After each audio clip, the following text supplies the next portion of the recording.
You're streaming CBS News Bay Area. Well, thanks for joining us. I'm Ryan Yamamoto. Here's a look at our news headlines this morning. Governor Newsom says the state is deploying the California National Guard to help our food banks. This comes as the government shutdown is expected to impact food benefits for millions of Californians starting tomorrow. The governor's office says they're fast-tracking up to $80 million in state funds to assist. It is official. State Senator Scott Wiener is running for Congress. His office confirmed this morning he is seeking the seat currently held by Speaker Emerita Nancy Pelosi. Pelosi's office has not announced if she's planning to run again or retire next year. Senator Weiner has represented San Francisco in the state Senate since 2016. The Warriors have their first win in their pocket. The Dubs beat the Lakers in Los Angeles in last night's season opener. Final score 119-109. Jimmy Buckets led the way with 31 points. The Warriors play their home opener tomorrow at Chase Center. Okay, now let's get a check of our first alert forecast. Meteorologist Jessica Britt's tracking when a storm system could bring some rain back to the Bay Area. Cool, cloudy skies. That's in the forecast for us today, on top of the fact that we're also gearing up for some cool weather, too. Hey, let's zoom all the way into the North Bay real fast. It was just yesterday we were talking about 70s and 80s throughout all of our inland spots. Today, we're starting to see 60s in places like Napa and Vallejo. That matches up with San Francisco today at 66 degrees there. Across the Bay Bridge, 67, and down into the Santa Clara Valley. Yeah, it's a nice mild one for us as we head outside, sitting in the 70s throughout this afternoon. Now, a couple of things. We woke up this morning to a pretty active radar down closer to Monterey and Salinas. What we're keeping a close eye on as we head into the next 24 hours is this area of low pressure and what it's doing for us. Its lasting impacts all throughout the Bay Area, of course, are cool conditions and cloudy skies, but we also could see some light showers sweeping into the East Bay, down into the Santa Clara Valley as we head into the afternoon hours today before cloudy skies fill the Bay again into the evening hours tonight. Now, we'll start to dry up as we head into our Thursday and Friday forecast, but late Friday night, early Saturday morning, that's when we're gearing up for an atmospheric river here in the Bay Area, bringing in showers widespread throughout the Bay. So I want to talk a little bit more about that because here in the Bay Area, when these atmospheric rivers push in, this one specifically comes in from north to south, so we'll see more impressive rainfall totals in places like Napa and Santa Rosa, maybe compared to some of our Santa Cruz or Santa Clara Valley regions. So really what we're keeping a close eye on is all of our microclimates throughout the next couple days and how that atmospheric river impacts us. Now, as we dive into this weekend, of course, we'll see cloudy skies, rainy conditions too Saturday and Sunday. We'll start to taper off into Monday of next week with daytime highs slowly starting to rise back into the 70s in our inland spots. You make your way over into the Bay, we're in 60s each day, but the difference is we're also going to see those rainy conditions tapering off as we head into next Monday. We'll see 70s and sunnier skies on tap for us as we head into mid next week. Well, Governor Newsom is threatening legal action if President Trump deploys the National Guard to San Francisco. Newsom says he's ready to trigger lawsuits if the federal government sends troops into the city, and he's not alone. California Attorney General Rob Bonta says the state is prepared to sue the Trump administration. Newsom calls the potential deployment not grounded in reality and one that shows no respect for state sovereignty. Meanwhile, Mayor Daniel Lurie is laying out his plan if troops are in fact deployed in his city. Veronica Macias shows us his own supervisors are eager for answers. After the president doubled down on his comments about sending the National Guard to San Francisco, city leaders are now questioning what the mayor's office is doing to prepare in the next coming weeks should there be boots on the ground.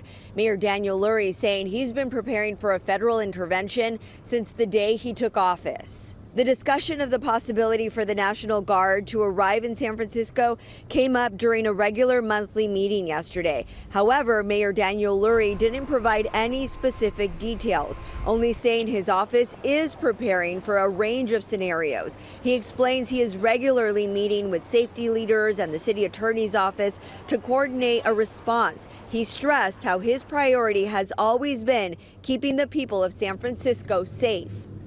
We've been convening a cross-departmental policy group of public safety leaders, representatives from the city attorney's office, and other affected department heads to continue coordinating our local response to potential federal actions. Mayor Daniel Lurie has been very careful to respond, taking a very measured approach, which some city leaders have applauded. He's not been confrontational or named the president by name. However, we have spoken also to former Mayor Willie Brown, who says he wishes Mayor Daniel Lurie would invite the president to come to San Francisco and see things for himself before making any decision about sending in the troops. President Trump has also floated Oakland as a place for potential deployment. Mayor Barbara Lee called his characterization of crime in Oakland wrong and said it was grounded in fear-mongering. Leaders in the South Bay are teaming up to create a so-called ice-free zones. The coordinated legislation between Santa Clara County and the city of San Jose would bar federal immigration agents from accessing some of the county and city properties for enforcement operations without prior authorization from a judge. Across the country, we've seen cities grappling with the misuse of public assets for immigration enforcement. And I refused to wait for it to happen here in our community. Our city facilities were built to serve our residents, not to be used as staging grounds for federal immigration operations. The Santa Clara County Board of Supervisors just voted to pass a proposal. Now the policy goes before San Jose's Rules and Open Government Committee. Governor Gavin Newsom announced he is deploying the California National Guard to help staff food banks all across the state. It's part of a mission to support families impacted by the government shutdown, which has delayed food benefits for more than 5 million Californians. The CEO of Second Harvest of Silicon Valley said this morning the news was a surprise. While I don't want to sound ungrateful to the governor, because we are fortunate to have such a supportive governor and state legislature.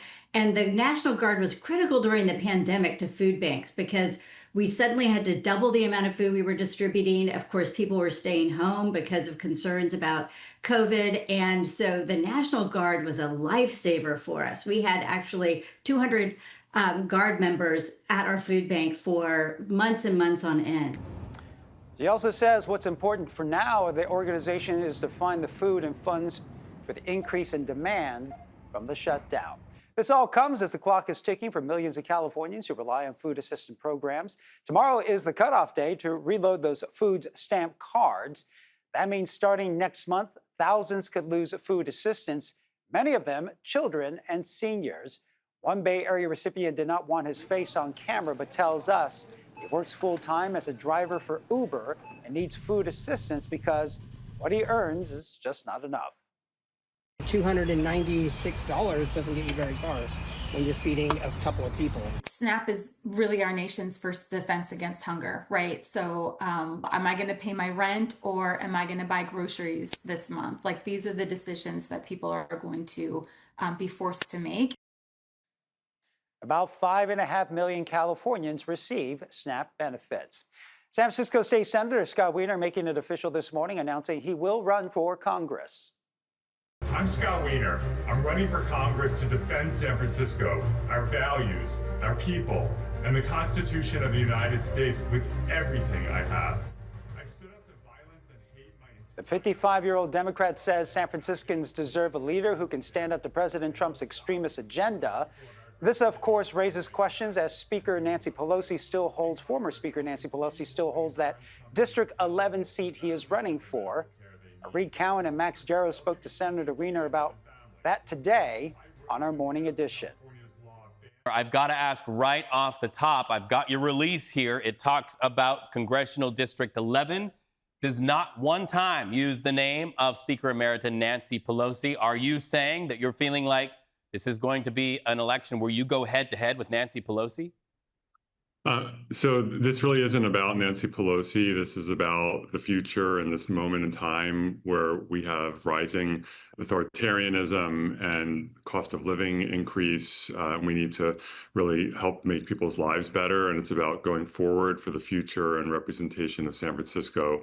And so that's really what it is about. And that's why I'm running. Putting your name in the hat, potentially going up against Speaker Emerita Nancy Pelosi, are you saying that right now we need even more to stand up to that so-called authoritarianism that you speak of? Yeah, I have enormous respect for Speaker Emerita Pelosi. She has moved mountains for the country, for San Francisco, and I think the world. of her. I do not know what her plans are, only she can say, and she has not said so far. But I know that San Francisco deserves the strongest possible representation, and I've worked very, very hard for San Francisco, and I've delivered over and over again, whether on housing or healthcare affordability or expanding clean energy or fighting for democracy. And I look forward to taking that fight to Washington, D.C. Senator Weiner. When asked about the president's threats to send in the National Guard troops to San Francisco, Senator Weiner says while he hopes it will not happen, we need to be prepared. Still ahead on CBS News Bay Area, Proposition 50 will have major implications in Washington, but even more so in communities across California. A lot of people will not be able to vote for the person who represents them now. We're going to hear from experts who say the proposed congressional map is not as new as it seems. Plus, it is an unintended consequence of San Jose's homeless strategy. Why the push to find housing for people clear from encampments could threaten the livelihood of a local restaurant. Well, it's a lot cooler and cloudier as we head outside today. 60s in the forecast throughout all of our inland spots. That matches up with our friends along the coast for our daytime highs. Now, of course, we're also gearing up for low pressure sweeping in from the south. What that's going to do for us is brings in cloudier skies, a chance of showers for us today, mostly in the South Bay. We'll start to clear up by tomorrow with 70s on tap for us in our inland spots by Thursday and Friday. But then you make your way over into the Bay. This cool weather is going to last in this weekend. 60s each day. By Saturday and Sunday, there's a chance that we could see an atmospheric river pushing in from the north. That's going to bring in some more substantial rain right around the corner. Well, the California special election is right around the corner, and Proposition 50 could reshape the balance of power in Congress. If Prop 50 passes, it would redraw state congressional districts, potentially shifting 5 seats from Republicans to Democrats. Here's a look at the current map, showing the results from the 2024 election. You can see red districts are mainly in the Central Valley and parts of Northern and Southern California. So watch what happens when we change the map to the proposed redrawn congressional districts. You can see most of Northern California turns blue with only a few Republican strongholds to the south. So how was this redistricting map decided? Lauren Toms explains. Under Prop 50, California's congressional maps could shift the balance of power not only felt in Washington, but on the ground in counties across the state. And Sonoma state political expert David McEwen says to look to the north to understand the stakes. You have to win and pick up a couple of seats in the north to then make it possible to draw an inside straight for the South and the Central Valley to get those other 3 seats. That inside straight is the heart of Prop 50, a mid-decade map redraw designed to help Democrats gain 5 new congressional seats in a state where maps usually change only once a decade. But the map isn't as new as it looks or feels. This is not something that the creators of Prop 50 kind of came up with on their own. This is actually a map that the commission was looking at the end of the 2021 process. Redistricting expert Paul Mitchell says many of these lines from Southern California up to the North Coast were first considered by the state's independent redistricting commission back in 2021.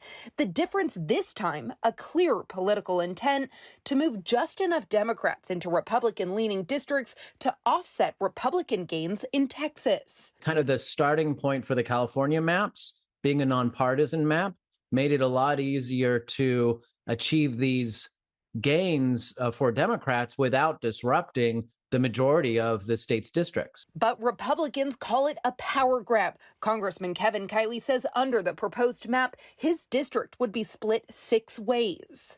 A lot of people will not be able to vote for the person who represents them now because your district will be shattered into different pieces. And so if you like your representative, you don't like your representative, you may lose the right to vote for them or against them.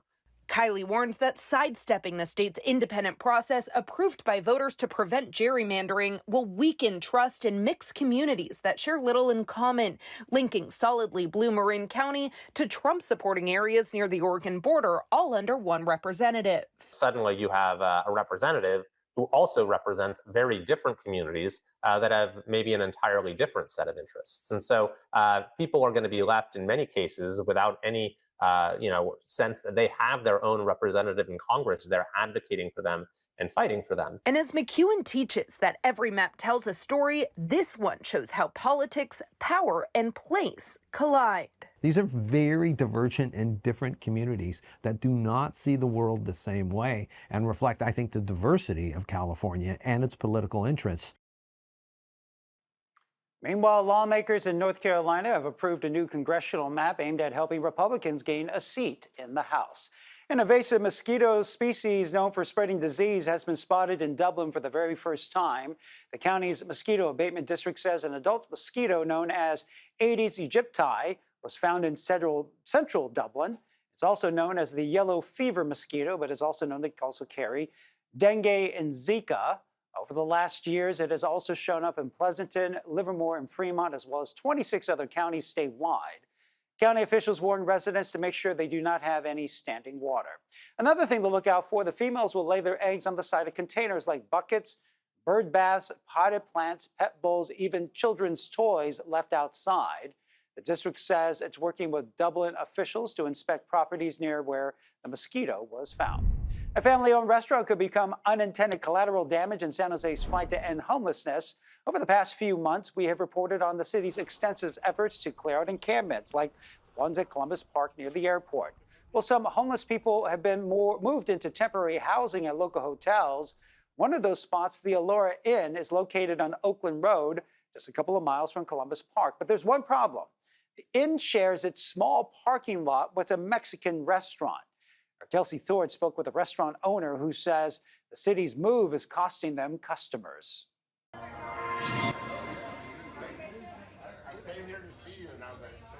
Bernadette Garcia has owned and managed Los Garcia's restaurant alongside her husband, Francisco, for more than 20 years. We make everything in-house, including our tortillas.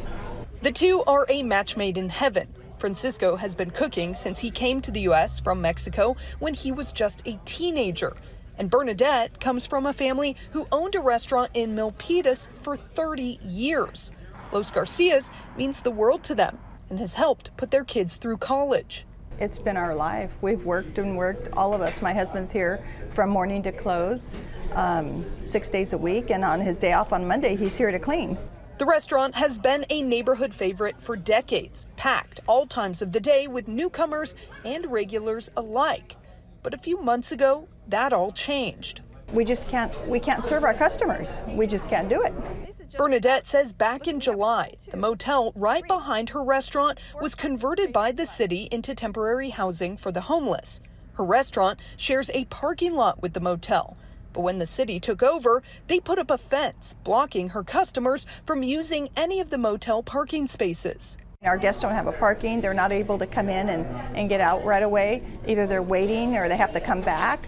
Bernadette says the reduced number of parking spaces has wreaked havoc on her business. So if we fill up the parking spaces in what we have currently, we're halfway filled here, halfway.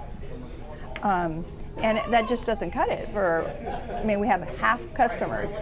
And people drive in and they think we're crowded, we're overfilled, but it's because we don't have enough parking. Bernadette told me she reached out to the city to try to work with them on getting more of the parking spaces back. We also reached out to the city. They sent us a statement saying they have spoken with the owners of Los Garcias and that following discussions with the motel service provider, they will give 6 more parking spaces to the restaurant. It's unclear, though, if that'll be enough. Customers have rallied to support the Garcias. Jennifer Grass owns a business just down the road. She's a regular at Los Garcias and told me she started walking here instead of driving just to keep more parking spaces open for other customers. There's barely parking and we don't want to park illegally, so we walk now. But even with the support of customers like Jennifer, Bernadette says her restaurant most likely won't last through the beginning of next year without an even bigger change to the parking situation. It's something she and Francisco are grappling with every day, wondering what they'll do if they lose the restaurant they worked so hard on all these years. It's very sad. It's very, very sad for the entire family. And Bernadette says her customers have tried parking across the street, but business owners there would not allow it because they do not want to be liable for her customers' safety. Local officials and community members celebrated the expansion of a tiny home site, the Roof Ferrari Interim housing site, just doubled its capacity with the addition of more than 100 new beds. Nonprofit Home First runs the shelter. It serves as transitional housing for homeless people. Each room has a private bathroom and a central building with laundry and a shared kitchen. The complex also has a security office, dog park, and picnic area. One formerly unhoused resident opened up about how this site has changed his life. Moving to Roof Ferrari, it's been a miracle. If you need a job or if you need anything, they will help you with job, and a lot of the stuff that we weren't able to get out there in the streets. The expansion costs more than $3 million, with $1 million coming from federal funding. Still ahead, graphic, violent videos pushed on Instagram with millions of views and very real profits behind them. Our CBS News investigation into where that money is going.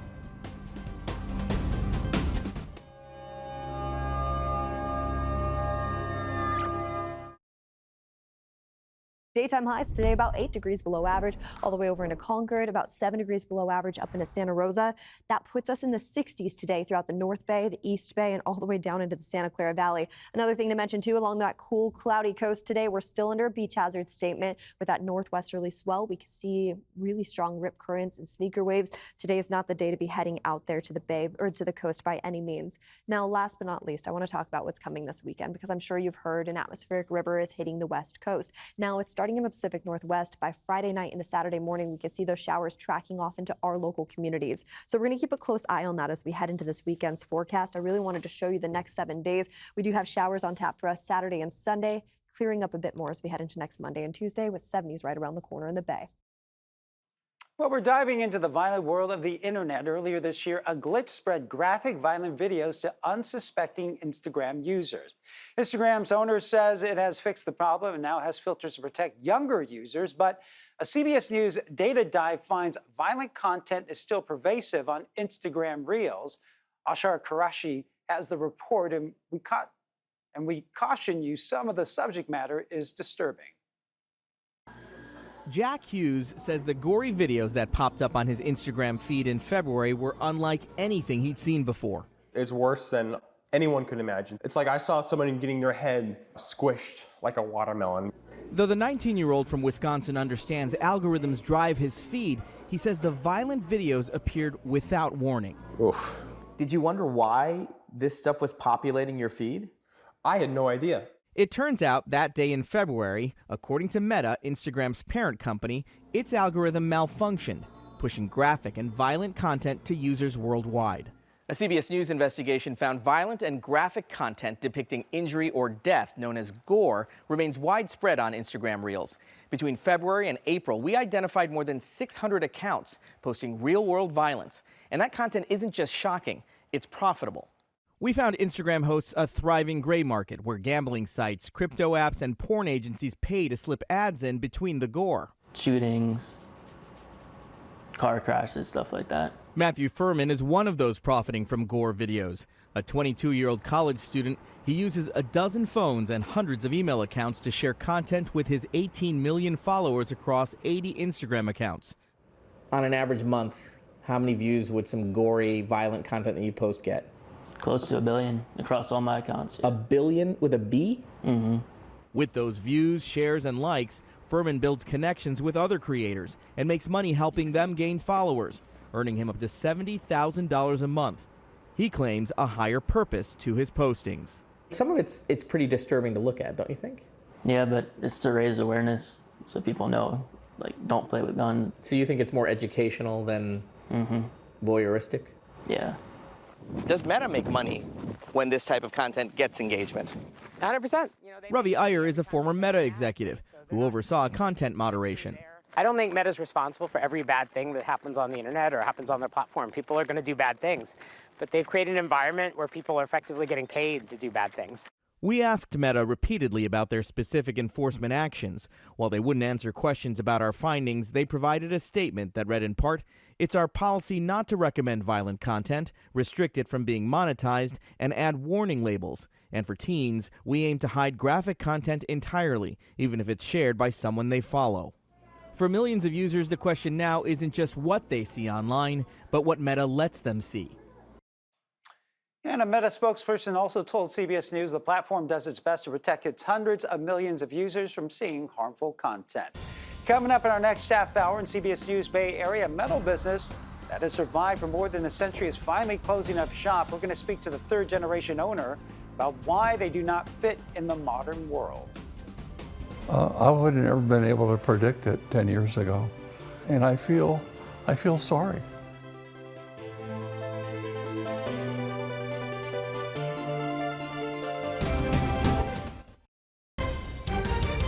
You're streaming CBS News Bay Area. Well, thanks for staying with us. I'm Ryan Yamamoto. Here's another look at our news headlines. Governor Newsom says the state is deploying the California National Guard to help our food banks. This comes as the government shutdown is expected to impact food benefits for millions of Californians starting tomorrow. The governor's office says they're fast-tracking up to $80 million in state funds to assist. It is official. State Senator Scott Wiener is running for Congress. His office confirmed this morning he is seeking the seat currently held by former House Speaker Nancy Pelosi.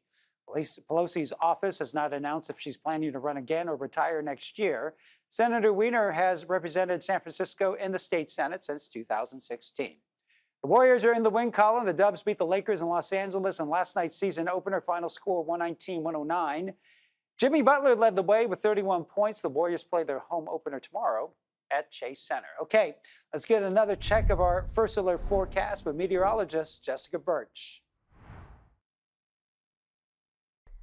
Cool, cloudy skies. That's in the forecast for us today, on top of the fact that we're also gearing up for some cool weather, too. Hey, let's zoom all the way into the North Bay real fast. It was just yesterday we were talking about 70s and 80s throughout all of our inland spots. Today, we're starting to see 60s in places like Napa and Vallejo. That matches up with San Francisco today at 66 degrees there. Across the Bay Bridge, 67, and down into the Santa Clara Valley. Yeah, it's a nice mild one for us as we head outside, sitting in the 70s throughout this afternoon. Now, a couple things. We woke up this morning to a pretty active radar down closer to Monterey and Salinas.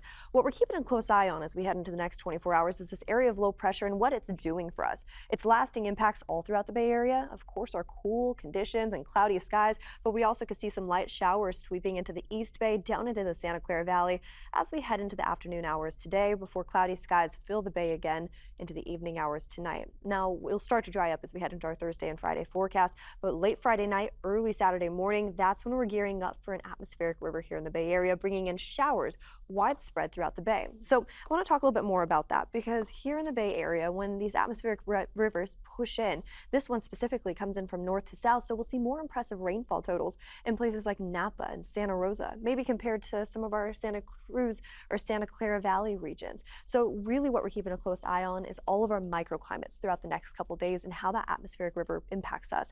Now, as we dive into this weekend, of course, we'll see cloudy skies, rainy conditions too. Saturday and Sunday will start to taper off into Monday of next week with daytime highs slowly starting to rise back into the 70s in our inland spots. You make your way over into the Bay, we're in 60s each day, but the difference is we're also going to see those rainy conditions tapering off as we head into next Monday. We'll see 70s and sunnier skies on tap for us as we head into mid next week. Well, economic conditions have changed so radically since the pandemic that a lot of legacy businesses have been forced to close.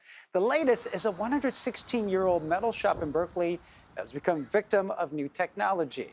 As John Ramos reports, the city will be paying a price for its closing as well. When the Walter Mork Company closes its doors for the last time, it won't just be the end of a metal shop. It'll be taking a piece of Berkeley's history with it.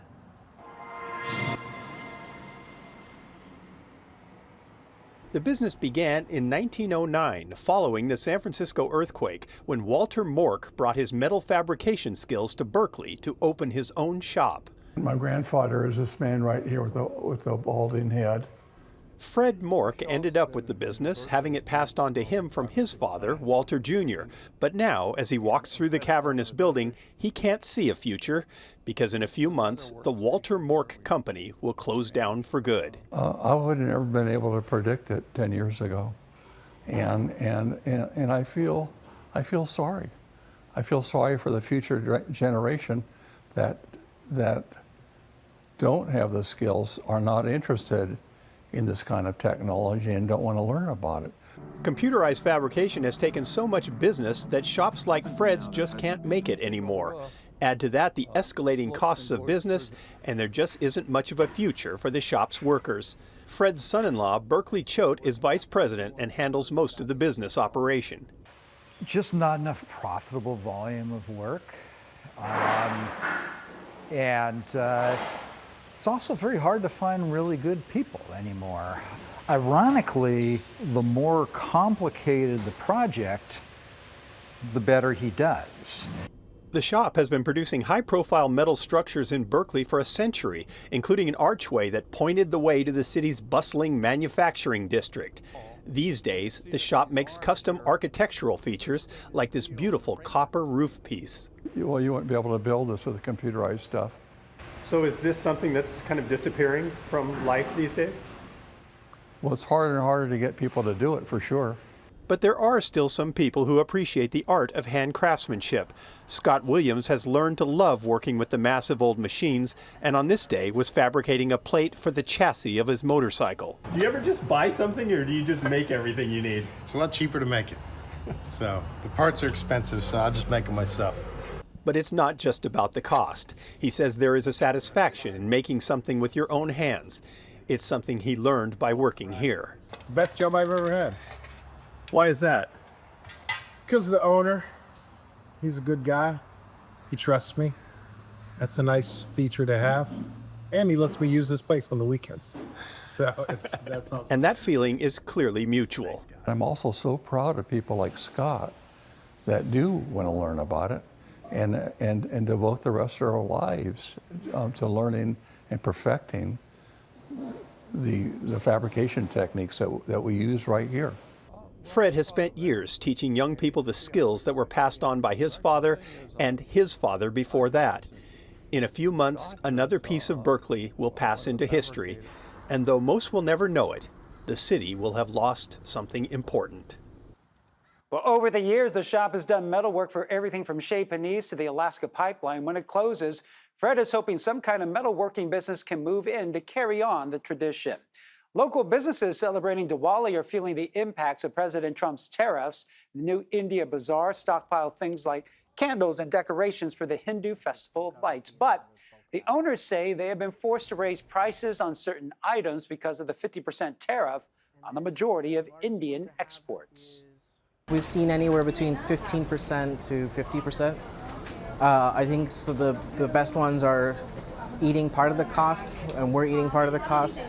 And so when it gets down to the customers for these, specially imported items, we're doing our best.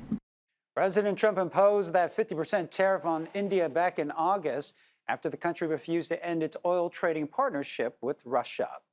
Well, a years-old clerical error is causing a headache for social workers in Marin County. The county recently discovered it has overpaid nearly 24 employees by an estimated $300,000 over 3 years. That number is rising. Now the county wants the money back. Brad Hamilton looks into the fallout from the mistake and what the workers' union says should happen. Okay, imagine you've been making the wrong paycheck for the last 2 years, and you've just been told by your own company that you owe them money. Well, that has been the case for some Marin County workers here recently, and the mistake happens to be the employer's fault. Riley Katz has seen it all. I've been doing this work for 47 years. Or at least he thought. I think this is a first, and I've been in this county for 11 years. It's certainly a first in this county. As the executive director of the Marin Association of Public Employees, Katz represents workers now caught in the middle of a costly county error. Very sorry we made a mistake. You owe us X dollars. Katz wrote to the county supervisors earlier this month, warning that back in 2022, Marin County mistakenly increased pay for bilingual social service workers by about 7%. He says that raise was intended for a different group of employees, but was applied in error and left uncorrected for more than 2 years. Katz estimates that the total of overpayment is at more than $300,000 and says some workers could be on the hook for more than $20,000 each. He also points out that 9 of 20 workers impacted were hired after the mistake was made at the higher rate, which was written into their offer letter. Suddenly got an email saying you owe us thousands of dollars and we're paying you too much. It's been very stressful for folks. In a statement to KPIX, County Counsel Brian Washington confirmed the overpayments and wrote in part, quote, "The county acknowledges the significant financial impacts for many of the affected employees and is in active discussions with our employees and their representatives to work through these issues." Washington later added, "No repayment letters have been sent and discussions are still underway about how to handle employees that were hired after August 2022. Katz says the union has now made a formal offer to the county, asking it to clear the 9 newer employees of any obligations and create a repayment plan for the 11 people who were hired before the mistake was made. Bottom line is we're hoping the county, to use an overused cliche, will do the right thing. Katz did want to give the county credit for owning up to the mistake, but he said any explanation for why this happened and what's being done to fix it hasn't been given just yet. Well, Bay Area company is now taking responsibility for a Midair scare last week. A United Airlines flight diverted to Salt Lake City after something struck and crashed the windshield mid-flight. We have learned that a weather balloon launched by Palo Alto-based Windborne Systems may have caused the damage. You can see in these photos that there are clear signs of an impact. The upper corner is cracked and discolored. Glass apparently shattered and even injured a pilot. Windborne CEO weighed in on what may have gone wrong. We saw that the trajectory in terms of the location and altitude of the balloon matched up with the aircraft trajectory. And we also lost communication with this particular balloon right around the time that the incident seemed to occur. And so that tells me the most likely explanation was a collision with a windborne balloon. The company says it coordinates all flights with the FAA and has notified the NTSB. The CEO says they are cooperating with federal agencies during the investigation. Up next, the Niners still riding high from a win against the Falcons. While the spotlight was on Christian McCaffrey, a teammate is getting a special shout out for his clutch assist. Well, it's a lot cooler and cloudier as we head outside today. 60s in the forecast throughout all of our inland spots. That matches up with our friends along the coast for our daytime highs. Now, of course, we're also gearing up for low pressure sweeping in from the south. What that's going to do for us is brings in cloudier skies, a chance of showers for us today, mostly in the South Bay. We'll start to clear up by tomorrow with 70s on tap for us in our inland spots by Thursday and Friday. But then you make your way over into the Bay. This cool weather is going to last in this weekend. 60s each day. By Saturday and Sunday, there's a chance that we could see an atmospheric river pushing in from the north. That's going to bring in some more substantial rain right around the corner. Well, 4 suspects are accused of stealing Halloween decorations from front yards in El Cerrito. Here's a look at some of those decorations recovered by police. They say mostly skeletons were stolen. The suspects now in custody. Police are asking people in the community to come forward if they are missing their Halloween decorations. They say they're hoping to return them to their owners. A warning is going out to surfers in Santa Cruz to keep an eye out for surfboards stealing sea otter. On multiple occasions, sea otters at Lighthouse Field State Beach have been known to hop on surfboards, yank on the leashes of surfers. We heard from Nathan, who saw one of those incidents for himself. I was out with one of my friends, and out of nowhere, this otter just hops on into this guy's board, and it almost looks like he's like biting it, but it's like, I don't know, he kind of looked chill, so I think it's good. Beachgoers are being asked to report any sea otter interactions to the Monterey Bay Aquarium. Well, the 49ers hit the road this week to take on the Texans in Houston this Sunday. The Niners got a career performance from Christian McCaffrey against the Falcons this past Sunday. And as Vern Glenn explains, it never hurts to get some help from your teammates. This is the Audi Red and Gold Report. The 49ers are getting ready to turn the page to the Houston Texans this weekend. But they're still riding high from Sunday night's win over the Falcons. Kyle Shanahan called his shot. He told his team it was a Christian McCaffrey game, and CMC delivered.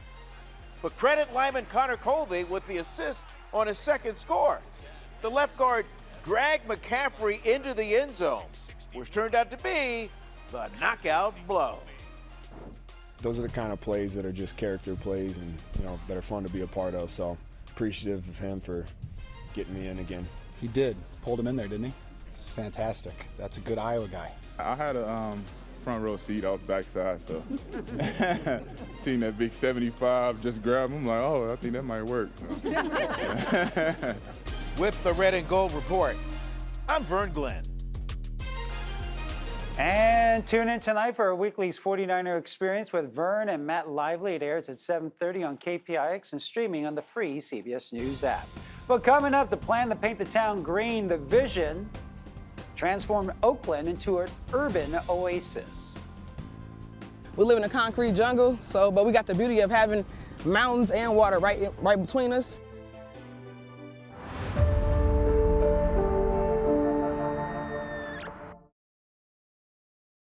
Daytime highs today about 8 degrees below average, all the way over into Concord, about 7 degrees below average up into Santa Rosa.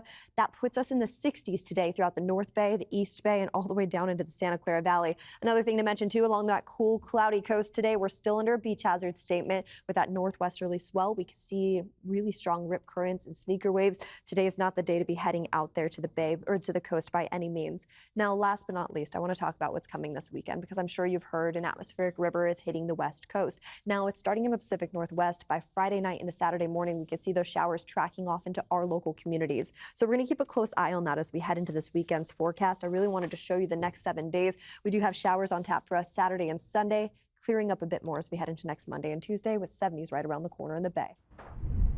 Well, there are a lot of great things to do outdoors in Oakland, but imagine if the city had even more trees, more bike lanes, more pedestrian pathways. Our Kara St. Cyr looks into the effort to turn the town green.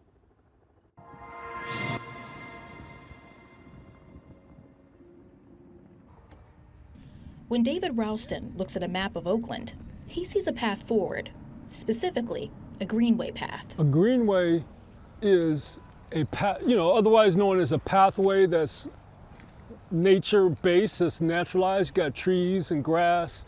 He and others in the Bicyclist and Pedestrian Advisory Commission envision a network of greenways throughout the city. We envision about 8 or so of those also on major corridors, and then also greenways going the other direction, kind of the north to south direction, so you have a complete connected network. The goal is to connect bike paths along creeks, like the San Leandro Creek Trail on Hagenberger. Yeah, right here they're actually the city's building the infrastructure to make a safe crosswalk to connect to this park from the greenway, the San Leandro Creek Greenway. He hopes the green paths will be added to Oakland's general plan, which is due for an update in 2026. But the problem is the price tag, which could run tens of millions of dollars total. We secured a $4.1 million grant from the state to implement this Class 1 bike trail. Keita Price, the lead consultant for Hood Planning Group, pushed to connect the trails along the San Leandro Creek. She says pathways like these need funding. We live in a concrete jungle, but we got the beauty of having mountains and water right between us, and so we should be able to get to those things. Oakland just approved a new budget, closing a $265 million deficit. But the city still faces a backlog of infrastructure projects. This network is part of our 20-year vision. So we're trying to be bold, and we're trying to transform the city, and that's what this is about. But Ralston says greenways are the path forward. Well, Oakland officials are reviewing the proposal. They could make a decision on the plan later this month.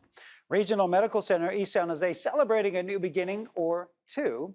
Meet Analea June. She was born yesterday morning at 11:49, weighing in at 7 pounds 9 ounces. Analea is the first baby to be born at the hospital since the labor and delivery ward reopened this week after a 5-year closure. This comes after the Santa Clara County bought the hospital from HCA Healthcare. We're told both baby and mom, Naomi, are doing well. They look great. Thanks for streaming CBS News Bay Area. I'm Ryan Yamamoto. We'll be right back with your First Alert forecast and a look at your top stories.